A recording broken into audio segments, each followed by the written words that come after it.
ஆண்னாலே அழக்கூடாது அப்படின்னே நம்ம வளர்க்கப்பட்ட இந்த கலாச்சாரத்தில் ஒரு கடகராசி கடகலக்ன ஆண் ஏதோ ஒரு கட்டத்தில் தன்னுடைய துக்கம் தாழாமல் இந்த தாய்மை பீரிட்டு கண் கலங்கிடுவார்.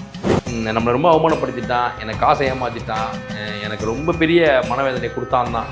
ஆனால் இன்னைக்கு அவன் கஷ்டப்படுறதை பார்க்கும்போது என்னால் தாங்க முடியல அப்படின்னு சொல்லாத கடகராசி கடகலக்ன ஆண்களே இல்லை என்னலாம். தாய் மீது அலாதியான அன்பு வச்சிருப்பாங்க, தாய்க்காக எதையும் செய்வாங்க. தாய் மீது பற்றுள்ளவனுக்கு மனைவியிடம் எப்படி நல்ல பேர் இருக்கும். தாயின் பொருட்டு மனைவியிடம் வசை சொற்களை வாங்காத, வெளியில் சொல்ல இந்த வீடியோலேயே சொல்ல முடியாத வார்த்தைகளால் மனைவியிடம் திட்டு ஏச்சு பேச்சு வசை சொற்களை வாங்காத கடகராசி கடகலக்ன ஆண்களே இல்லை என்னலாம். எங்கே உழைஞ்சு போவாங்கன்னா யாருக்காக இவங்க வாழ்ந்துக்கிட்டு இருக்காங்களோ அவங்க தான் இவங்களை குத்தி கிழிப்பாங்க வார்த்தைகளால். அப்போ அதிகமாக செல்லம் கொடுக்கறது உங்கள் குழந்தைய நீங்களே ஒரு கெட்ட வழியில் கொண்டு போகிறதுக்கான ஒரு சூழலை ஏற்படுத்திடும். அப்போ இந்த விஷயத்தில் ரொம்ப கவனமாக இருங்க. நம்ம குழந்தையோட அன்புக்கு அடிமை அப்படிங்கிறத கவனமாக எடுத்துட்டிங்கன்னா எங்கே கண்டிக்கணுமோ அங்கே கண்டிக்கணும். அதுதான் ஒரு சரியான குழந்தை வளர்ப்பு முறை. அந்த விஷயத்தில் கவனமாக இருங்க. இல்லைன்னா குழந்தையால் மனவேதனைப்படக்கூடிய ஒரு சூழல் ஏற்பட்டுவிடும் என்ற அபாயம் உங்கள் ராசி லக்னத்துக்கு உண்டு என்பதை உணருங்கள். வணக்கம். ஏற்கனவே நம்ம இதே சேனலில் மேஷராசி தொடங்கி மீன ராசி வரைக்கும் இருக்கக்கூடிய மேஷராசி மேஷ லக்னம், மீன ராசி மீன லக்னம் வரைக்கும் இந்த 12 ராசி லக்னம் சார்ந்த பெண்களுடைய குணாதிசயத்தை பற்றி நம்ம பேசியிருந்தோம். அது மக்களுடைய ஏகோபித்த ஒரு பாராட்டுக்களையும் நன்மதிப்பையும் பெற்றது. அந்த வகையில் அதுக்கப்புறம் தொடர்ந்து ஆண்கள் அவங்களுக்கு மேஷராசி ஆண்களில் தொடங்கி மீனராசி மீன லக்னம் ஆண்கள் வரைக்கும் பேசுங்க சார் அப்படின்னு சொல்லி கேட்டிருந்தாங்க. அதற்கான வாய்ப்பை கேம் சேஞ்சர் நிறுவனத்தார் எனக்கு வழங்கியிருக்கிறாங்க. நாம் இன்று மேஷராசி மேஷ லக்னம் ஆண்கள் அவங்களுடைய குணாதிசயங்களை பற்றி நம்ம விரிவாக பார்க்க போகிறோம். உங்கள் எல்லாருக்கும் இது ஒரு பயனுள்ள தகவலாக இருக்கும்னு நம்புகிறேன்.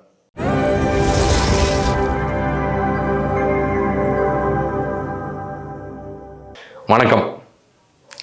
இன்று நாம் கடகராசி கடக லக்னத்து ஆண்களுடைய வாழ்க்கை முறை, அவருடைய குணாதிசயங்கள், அவருடைய வெற்றிக்கான சூட்சுமங்கள் அத்தனையுமே ரொம்ப தீர்க்கமாக நம்ம பார்க்க போகிறோம்.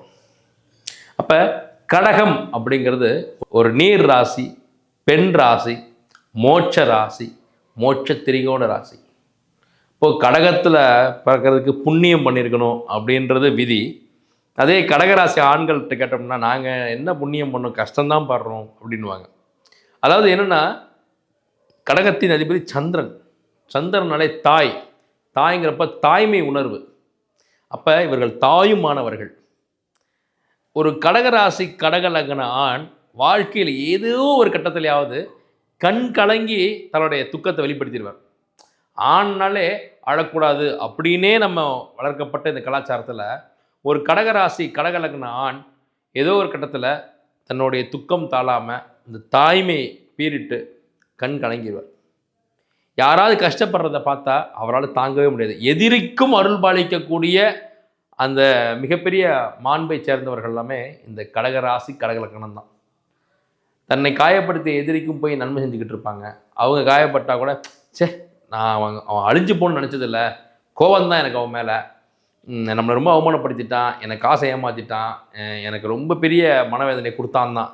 ஆனால் இன்றைக்கி அவன் கஷ்டப்படுறதை பார்க்கும்போது என்னால் தாங்க முடியல அப்படின்னு சொல்லாத கடகராசி கடகலக்ன ஆண்களே இல்லை என்னலாம். நமக்கே கடுப்பாக இருக்கும். அவன் தானடா உன்னை காயப்படுத்தினான், அவன் இன்னைக்கு நீ இப்படி இருக்கிறதுக்கு காரணமே அவன் தானடா இப்போ கஷ்டப்படுறதுக்கும் அப்படின்னு. உண்மைதான், ஆனால் முடியல. எதுக்கு நான் இவ்வளோ சொல்கிறேன்னா, எதிரி கஷ்டப்படணும்னு நினைக்கிறது தான் மனித இயல்பு. என்ன அவமானப்படுத்தணும்ல, என்ன அசிங்கப்படுத்தணும்ல, என் சொத்தை அபகரிச்சல்ல, நீ கஷ்டப்படணும்டா அப்படின்னு நினைக்கிறது தான் சராசரி மனுஷனோட இயல்பு. ஆனால் இவங்க ஒரு மோட்ச ராசி, இவங்க மோட்சம்தான். அப்போ இருக்கிற வாழ்க்கையில் எவனையும் கஷ்டப்படுத்தக்கூடாது, எவன் கஷ்டப்படுறதையும் நம்ம பார்க்கக்கூடாது, எல்லாரும் நல்லா இருக்கட்டும்டா அப்படின்னு நினைக்கக்கூடிய ஒரு பெரும்போக்கான ஒரு பெருந்தன்மையான ஒரு ராசி எல்லாமே இந்த கடகராசி கடகலக்ன ஆண்களுடைய குணாதிசயமே. வேண்டும் போதே கடவுளே எல்லாரும் நல்லா வச்சுக்க அப்படின்னு தான் வேண்டுவாங்க. அது என்னமோ அவங்களுடைய வரமோ அதான், சாபமோ அதான். ரெண்டாவது என்னன்னா, தாய் மீது அலாதியான அன்பு வச்சிருப்பாங்க, தாய்க்காக எதையும் செய்வாங்க. தாய் மீது பற்றுள்ளவனுக்கு மனைவியிடம் எப்படி நல்ல பேர் இருக்கும். தாயின் பொருட்டு மனைவியிடம் வசை சொற்களை வாங்காத, வெளியில் சொல்ல இந்த வீடியோலேயே சொல்ல முடியாத வார்த்தைகளால் மனைவியிடம் திட்டு ஏச்சு பேச்சு வசை சொற்களை வாங்காத கடகராசி கடகலக்ன ஆண்களே இல்லை என்னலாம். இந்த தாய் உள்ளம் என்ன பண்ணும்? குழந்தையத்தானே நேசிக்கும்.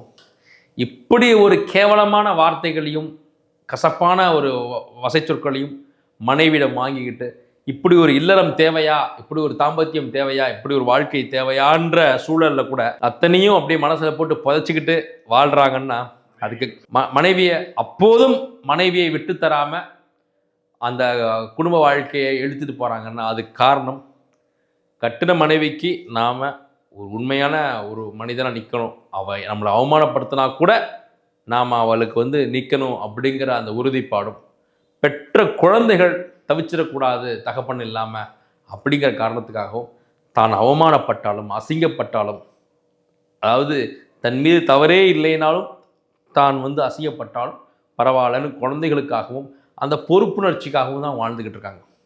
எதிரிக்கே அவர்கள் பாதிக்கக்கூடிய ராசின்னு சொன்னேன். அப்போ தன் மனைவியும் தன் குழந்தைகளும் தன்னை காயப்படுத்தினா கூட அவங்களை ஒருபோதும் விட்டு தரதே இல்லை. பரவாயில்ல நீ தானே அப்படின்னு போகிறது எல்லாமே இந்த கடகராசி கடகலக்ன ஆண்களுடைய குணாதிசயமாகவே ஆகி போயிடுச்சு.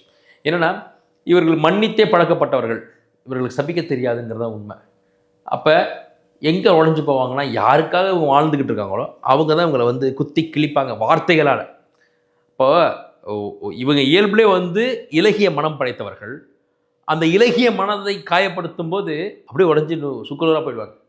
அப்போ எந்த உறவுகளுக்காக இவங்க வாழ்கிறாங்களோ அந்த உறவுகளே இவங்களை காயப்படுத்துறது. அம்மா மீது பாசங்கிறது இவங்களா உருவாக்குனது இல்லை, இவங்க பிறப்பிலே அது இயல்பாக வந்துடும்.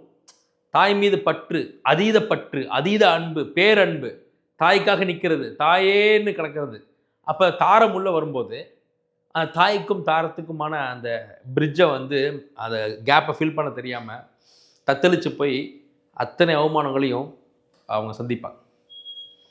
இந்த கடகராசி கடகலக்ன ஆண்கள் அவர்கள் எந்த மதத்தை சார்ந்தவர்களாக இருக்கட்டுமே, ஹிந்துவோ கிறிஸ்டினோ முஸ்லீமோ, ஏன்னா இங்கே ராசி நட்சத்திரங்கிறது எல்லோருக்குமானதுங்கிறப்போ இறை நம்பிக்கையும் இறை பற்றும் கடவுள் பக்தியும் கடவுள் மீது ஒரு பயமும் கடவுள் நம்பிக்கையும் ரொம்ப அதிகமாக இருக்கும். மனசாட்சிக்கும் கடவுளுக்கு மட்டும்தான் பயப்படுவாங்க. அப்போது ஒரு கோயிலுக்கு போகணும் அப்படின்னா உடனே கிளம்புறது எல்லாமே இந்த கடகராசி தான். இயல்புலேயே பார்த்திங்கன்னா இவர்களுக்கு எதையுமே 2 வகையாக பார்ப்பாங்க. முதல்ல புத்தி கூர்மை, அதன் பிறகு மனசாட்சி. ஏன்னா அவங்களுக்கு மனதில் ஃபுல்லாமே இரக்கமும் ஈகை பண்பும் மற்றவர்கள் மீது அன்பை பொழியக்கூடிய ஒரு அமைப்பிலேயே இங்கே இருக்கிறதுனால முதல்ல புத்தியை பயன்படுத்துவாங்க, இது சரியா தவறான்னு. ஆனால் புத்தி ஜெயிச்சதை விட இவங்க மனம் ஒன்று சொல்லும், அது ஜெயிச்சிடும். அந்த இரக்க மனம் இருக்கு இல்லையா, இரக்க குணம் இருக்கு இல்லையா, அது புத்தியை மழுங்கடிச்சு பரவாயில்ல செய் ஆனதாச்சு அப்படின்னு செஞ்சு அதனாலேயே கஷ்டத்தையும் நஷ்டத்தையும் அவமானத்தையும் பெரிய பொருள் நஷ்டத்தையும் ஏற்படும் இவங்களுக்கு. ஆனாலும் சரி, நம்மளை ஏமாற்றிட்டான், ஏமாற்றப்பட்டுட்டோம், நாம் நல்லது நினச்சி பண்ணோம், நம்ம சரியாக இருக்கும்னு நினச்சி பண்ணோம், கொஞ்சம் யோசிச்சிருக்கலாம், புத்தி கெட்டு போய் பண்ணிட்டேன். புத்தி கெட்டு போய் அந்த இரக்க குணம் முன்னுக்கு அதனால் தேவையற்ற கஷ்டங்கள் அனுபவிக்கிறது எல்லாமே இந்த கடக ராசி கடகலக்னத்துடைய சாபம். ஏன்னா இங்கே என்னன்னா அந்த பிறப்புலே இருக்கக்கூடிய அந்த ஈகை பண்பு முன்னுக்கு இவங்களை அந்த விஷயத்தை புத்தியை மழுங்கடிச்சு செய்ய வச்சு. கடகராசி கடகலக்ன ஆண்கள் அப்படிங்கிறதுமே ஜஸ்ட் மிஸ் தான். அதாவது ஒரு விஷயத்தில் ஜெயிக்க வேண்டிய தூரம் வரைக்கும் போய் அந்த வெற்றி வாய்ப்பு நழுவி போகிறது, ஜஸ்ட் மிஸ்ஸில் ஒரு விஷயத்தை இழந்தது எல்லாமே இவங்கக்கிட்ட நிறைய அனுபவங்கள். அந்த மாதிரி நூலிலையில் தவறவிட்ட வாய்ப்புகள் ஏராளம் இந்த கடகராசி கடகலக்னத்தாருக்கு இருந்திருக்கும். அதே போல் இது ஒரு நீர் ராசி. அப்போது நீருங்கிறது அசுத்தத்தை சுத்தப்படுத்துறதுக்கு பயன்படுத்துறது தான் நீர். அப்போது நிறைய மருத்துவத்துறையில், சர்வீஸ் செக்டாரில், நர்சிங் ஃபீல்டு, இன்னும் டாக்டர் ஃபீல்டில், டீச்சிங், பேங்கிங், ஆடிட்டு, அக்கௌண்ட்ஸ், இந்த எல்லாத்துலேயுமே இந்த கடகராசி கடகலக்ன ஆண்களை பார்க்க முடியும். ஒரு குழந்தைய ஒரு தாய்க்கு இணையாக எடுத்து அவங்க அதை சுத்தப்படுத்தி அதை குளிப்பாட்டி அதை கொஞ்சம் கூட ஒரு கூச்ச நாச்சம் இல்லாமல், கொஞ்சம் கூட ஒரு மனத்தடையோ மனத்தயக்கமோ இல்லாமல், சும்மா நீங்கள் ஒரு கடகராசி கடகலக்ன ஆண் வேற ஒரு வீட்டுக்கு போயிருப்பார், கெஸ்ட்டாக போயிருப்பார், அங்கே ஒரு சோஃபாவில் உட்காந்துக்கிட்டு இருப்பார், எதிரில் ஒரு குழந்தை, அவங்க வீட்டு குழந்தை அப்படியே மூக்கில் ஒழுகிட்டு வந்ததா கூட எந்திரிச்சு போய் அதை அப்படியே சிந்தி எடுத்து வாஷ் பேஷனில் கையை கழுவிட்டு ஒன்றும் இல்லை சொல்லிட்டு அந்த குழந்தைய நல்லா இது பண்ணிவிட்டு போயிட்டு வாமான்னு சொல்லக்கூடிய அளவுக்கு ஒரு ஒரு ஒரு தாய்மை உணர்வு அவங்ககிட்ட இயல்பு இருக்கும். இது எப்படி அவங்களுக்கு சாத்தியம்னா அது அவங்களுக்கு மட்டும்தான் தெரியும். அவங்களாலுமே அதை தடுக்க முடியாது. ஒரு இடம் அழுக்காக இருந்ததுன்னா அவங்களால சும்மா இருக்க முடியாது. ஏன்னா நீரை ஊற்றி தான் நீங்கள் கழுவ முடியும். அப்போ எங்கேயுமே எல்லாமே பளிச்சுன்னு இருக்கணும். எவ்வளோ பெரிய அது கீழ்மையான இல்லை ஒரு செய்ய கூச்சப்படுற மற்றவர்கள் தயங்கப்படக்கூடிய ஒரு விஷயத்தை கூட ரொம்ப சுலபமாக அதை எடுத்து செஞ்சிருவாங்க. ரெண்டாவது, அவர்களுக்கு ஒரு உழைப்புன்றது அசாத்தியமான உழைக்கக்கூடியவர்கள். நேர காலம் பார்க்காம உழைப்பே எதின்னு இருக்கக்கூடிய ஒர்க்கஹாலிக் எல்லாமே இந்த கடகராசி கடகலக்ன ஆண்கள் தான். இவர்களுக்கு வேலை செய்யலைன்னத கஷ்டம். அதிலும் இரவு நேரத்தில் கண்முழித்து வேலை பார்க்கக்கூடியது எல்லாமே இந்த கடகராசி கடகலக்னம் தான். ஏன்னா சந்திரன் அப்படிங்கிறப்ப அது இரவில் தானே பிரகாசமாக இருக்கும். நீங்கள் கமெண்ட்ஸை தெரிவிங்க, கடகராசி கடக லக்ன ஆண்கள் இரவில் தான் நிறைய வேலை செய்வீங்க, இரவில் தான் படிப்பீங்க, இரவில் தான் யோசிப்பீங்க, சிந்தனைகள் பலமாக இருக்கிறது, உங்கள் மைண்டு ஃப்ரெஷ்ஷாக இருக்கிறது, இரவு நேர பயணங்கள், இரவில் தேடி போய் சாப்பிட்றது. உணவு பிரியர்கள், கடகராசி கடகலக்னமே உணவு பிரியர்கள் தான். தேடி போய் சாப்பிட்றது, பயணங்கள் பண்ணுறது, அங்கேருந்து அங்கே போகிறது, அங்கேருந்து இங்கே வர்றது, ஒரு நெடுந்தூர பயணத்துக்கு அப்புறம் ஒன்றும் இல்லை கிளம்புறேன் அப்படி அடுத்த ஸ்பாட்டுக்கு போகிறது. நமக்கு பார்க்க ஆச்சரியமாக இருக்கும். மனுஷன் தானா, இப்போ தானே இவ்வளோ பெரிய ட்ராவல் முடிச்சுட்டு டயர்டாக படுத்துருக்கோம், இப்போ இருந்துச்சு கிளம்புறீங்கன்னா இல்லை நான் போயிட்டு வந்தேன், நான் போனால் கரெக்டாக இருக்கும் அப்படின்றது. ரெண்டாவது, மனம் மாறிக்கிட்டே இருக்கும். சந்திரன் என்பது மாற்றத்துக்குரியது. சந்திரன்றது கிரகங்கள்லேயே நவ கிரகங்கள்லேயே அனுதினமும் இடம் மாறிக்கிட்டே இருக்கிறது சந்திரன் தானே. சூரியன் கூட மாதம் ஒரு முறை தான். அப்போ சந்திரன்றது அனுதினமும் மாறிக்கிட்டே இருக்கக்கூடியன்றப்ப இந்த கடகராசி கடகலக்ன ஆண்களுடைய மனநிலை பார்த்தீங்கன்னா மாறிக்கிட்டே இருக்கும். காலையில் ஒன்று யோசிப்பாங்க, ராத்திரி பிளான் பண்ணிட்டோம். நேற்று ஒன்று யோசிப்பாங்க, மறுநாள் காலையில் பார்த்தீங்கன்னா கம்ப்ளீட்டாக வேற ஒன்று யோசிச்சிருப்பாங்க. கமெண்ட்டில் தெரிவிங்க. நைட்டு இதுதான் நாளைக்கு நம்மளோட பிளானாக இருக்க போகிறது அப்படின்னு நைட்டு பிளான் பண்ணி மைண்டுக்குள்ள எல்லாம் ஃபிக்ஸ் பண்ணிட்டு படுத்துருப்பாங்க. காலையில் எழுந்திரிச்சு பார்த்தா அவங்க மனமே வேற ஒன்று சொல்லணும், வேற ஒன்றை திங்க் பண்ணி வண்டி எடுத்துகிட்டு வேற ஒரு திசையில் பயணிப்பாங்க. இந்த கடகராசி கடகலக்னம் என்ன பண்ணுவோம்னா வண்டி ஓட்டிக்கிட்டே காரோ பைக்கோ ஓட்டிக்கிட்டே திங்க் பண்ணுறது ரொம்ப ஆபத்தானது. ஆண்கள், கடகராசி கடகலக்ன ஆண்கள் முடிந்த மட்டிலும் உங்கள் மனதை ஒருநிலைப்படுத்தி வண்டி ஓட்டுங்க, இல்லை ஒரு டிரைவர் வச்சு ஓட்டுங்க. ஏன்னா உங்களுக்கு மனம் பேதலிக்கும், மனம் மாறிக்கிட்டு இருக்கும், மனம் நிறைய போட்டு சிந்திக்கும். மன அழுத்தத்தின் உச்சத்தில் இருப்பது எல்லாமே கடக ராசி கடக லக்னத்து ஆண்கள் தான். அப்போ மனதை ஒருநிலைப்படுத்த யோகா, தியானங்கள், பிரார்த்தனைகள் நீங்கள் மேற்கொள்கிறது உங்களுக்கு எப்போதுமே ஒரு நீடித்த ஒரு நல்ல முயற்சியை கொடுக்கும். அப்போ மனம் ஒருநிலைப்படாதது எல்லாமே இந்த கடகராசி கடகலக்ன ஆண்களுக்கு தான்.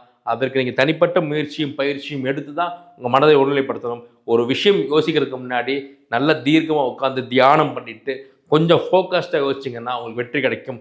மன அழுத்தத்தில், மன போராட்டத்தில், ப்ரெஷரில் நீங்கள் ஒரு முடிவு எடுத்தீங்கன்னா அது கண்டிப்பாக உங்களுக்கு உதவாது. ஆகையில் நமக்கு மனவேதனை உண்டு, மன அழுத்தம் உண்டு, மனமாற்றம் உண்டுங்கிறத கடகராசி கடகலக்ன ஆண்கள் உணர்ந்தாலே அது முதல் வெற்றி. நான் கடகராசி பெண்களை பற்றி சொல்லும்போது ஹேமா அப்படிங்கிற பெயர் கொண்டவர்கள்லாம் ரொம்ப பெரிய கஷ்டத்தை அனுபவிச்சிருப்பாங்க கடகராசி கடகலக்னத்தில் சொல்லியிருப்பேன். அது அப்படியே ஆண்களுக்கும் பொருந்தும். ஹேம்நாத், ஹேமச்சந்திரன், ஹேமப்பிரியன், இந்த மாதிரி ஹேமா. அதே அப்போ இந்த ஹேமா அப்படிங்கிற பெயர் கொண்டு ஆண்கள், ஹேமச்சந்திரன், ஹேமந்த், இவங்க எல்லாமே மிகப்பெரிய வாழ்க்கை சூழலில் கஷ்டங்களையும் வேதனைகளையும் மாற்றங்களையும் அனுபவிக்கிறாங்க. திருமண விஷயத்தில் கூட ஏற்கனவே திருமணமான குழந்தையோடு இருக்கக்கூடிய பெண்களுக்கு கூட நல்லபடியாக அவங்க ஒரு கணவனாக கூட போய் துணை நின்று அவங்களுக்கு வாழ்க்கை கொடுத்து அவங்களுக்கு திருமணம் செய்து கொண்டு லீகலாகவே திருமணம் செய்து கொண்டு அவங்களோடு ஒரு நல்ல ஒரு இல்லத்தை தொடங்கி அதில் நீண்ட தூரம் பயணித்து வெற்றி அடைஞ்சிடுறாங்க. அப்போது இந்த ஹேமந்த், ஹேமச்சந்திரன், இந்த கடகராசியில் இருக்கக்கூடியவங்கெல்லாம் பார்த்திங்கன்னா எப்பேற்பட்ட சூழலையும் தனதாக மாற்றி அதில் ஜெயிக்கக்கூடிய அந்த வல்லமை உண்டு. மற்றவர்களுக்கு மிக அதிக அளவில் இறக்கப்பட்டு ஈகை பண்போடு அவங்களுக்கு ஹெல்ப் பண்ணி அவங்க வாழ்க்கைக்கு ஒளியேற்றக்கூடிய ஒரு தூணாக நிற்கிறாங்க, ஒரு நல்ல உற்ற துணையாகவும் செயல்படுறாங்க. இந்த கடகராசி கடகலக்ன ஆண்கள்கிட்ட ஒரு வரமும் சாபமுமாக இருக்கிறது என்னன்னா, இந்த குழந்தைகள் மீதான அன்பும் பற்றும் பாசமும் அதீத அன்பும் தான். குழந்தைகளுக்கு அது தன் வீட்டு குழந்தைகளாக இருக்கட்டும், தன் குழந்தைகளாக இருக்கட்டும், பக்கத்து வீட்டு குழந்தைகளாக இருக்கட்டும், குழந்தைன்னு வந்தாலே கடகராசி ஆண்களும் அந்த கடகலக்ன ஆண்களும் சரண்டர் ஆகிடுவாங்க, மெல்ட் ஆகிடுவாங்க. ஒரு கட்ட வரைக்கும் அது சந்தோஷமாக இருக்கும். இவருக்கு குழந்தைகள் மீது அன்பு அதிகம், குழந்தைங்க எது கேட்டால் வாங்கி கொடுப்பாரு, குழந்தைகளை ஒரு சின்ன குழந்தை அப்படியே ரோட்டில் இருந்தால் கூட அது தூக்கிட்டு போய் பேக்கரியில் போய் ஸ்வீட் வாங்கி தரது எல்லாமே இந்த கடகராசி கடகலக்ன ஆண்களுடைய பண்பாகவே இருக்கும். ஆனால் இந்த அதீத அன்பு என்ன பண்ணுன்னா, இப்போ உங்கள் குழந்தையாவே இருந்தாலும் நீங்கள் அன்புக்கு அடிமை, குழந்தையோட அன்புக்கு அடிமைங்கிறப்ப அந்த குழந்தை உங்கள் பேச்சை கேட்கறது வந்து மிகப்பெரிய சவாலாயிடும். அப்போ அதுக்கிட்ட ஒரு அடிப்படை ஒழுக்கத்தையும் ஒரு நேர்மையையும் ஒரு ஒழுங்கையும் கொண்டு வரதுக்கு நீங்கள் படாத பாடுபட்டுருவீங்க. அப்போ அதிகமாக செல்லம் கொடுக்கறது வந்து உங்கள் குழந்தைய நீங்களே வந்து ஒரு கெட்ட வழியில் கொண்டு போகிறதுக்கான ஒரு சூழலை ஏற்படுத்திடும். அப்போ இந்த விஷயத்தில் ரொம்ப கவனமாக இருங்க. நாம் குழந்தையோட அன்புக்கு அடிமை அப்படிங்கிறத கவனமாக இருந்துட்டிங்கன்னா எங்கே கண்டிக்கணுமோ அங்கே கண்டிக்கணும். அதுதான் வந்து ஒரு சரியான குழந்தை வளர்ப்பு முறை. அந்த விஷயத்தில் கவனமாக இருங்க. இல்லைன்னா குழந்தையால் மனவேதனைப்படக்கூடிய ஒரு சூழல் ஏற்பட்டுவிடும் என்ற அபாயம் உங்கள் ராசி லக்னத்துக்கு உண்டு என்பதை உணருங்கள். உங்களுக்கான லக்கி நம்பர்ஸ்னு பார்த்தீங்கன்னா 3 மற்றும் 1. ஜெம்ஸ்டோன் மஞ்சள் புஷ்ப ராகம். அதே போல் சிவன் வழிபாடும் முருகன் வழிபாடும் உங்களுக்கு மிகப்பெரிய வெற்றியை கொடுக்கும். திங்கட்கிழமையில் அம்பாள் வழிபாடும் உங்களுக்கு நல்ல வெற்றியை கொடுக்கும். ரொம்ப மகிழ்ச்சி. ஜாதகம் பார்க்குறதுக்கு கீழே டிஸ்பிளே பண்ணக்கூடிய நம்பரில் நீங்கள் கன்சல்டேஷன் பண்ணிங்கன்னா, நீங்கள் ஃபோன் பண்ணிங்கன்னா கன்சல்டேஷனுக்கு அப்பாயின்மெண்ட் போட்டு கொடுப்பாங்க. நீங்கள் கண்டிப்பாக பார்த்துக்கலாம். அதே போல் பிரசன்னம் பார்க்குறதுக்கு, ஜாதகம் பார்க்குறதுக்கு நாங்கள் வெளிநாட்டு பயணங்களாக வரது காத்திருக்கிறோம். இப்போ ஜூலை மாதம் 11ஆம் தேதியிலிருந்து 18ஆம் தேதி வரைக்கும், July 11th to 18th Malaysia வர்றோம். உங்களுக்கு கன்சல்டேஷன் வேணும் அப்படின்னா கீழே இருக்க எண்ணுக்கு ஃபோன் பண்ணிங்கன்னா அப்பாயின்மெண்ட் ஃபிக்ஸ் பண்ணி தருவாங்க. அந்த நம்பருக்கு அப்பாயின்மெண்ட் ஃபிக்ஸ் பண்ணிவிட்டு நீங்கள் நேரடியாக மலேசியாவில் என்னை சந்திக்கலாம். நம்ம பிரசன்னம் பார்த்து தரேன் உங்களுக்கு. நன்றி.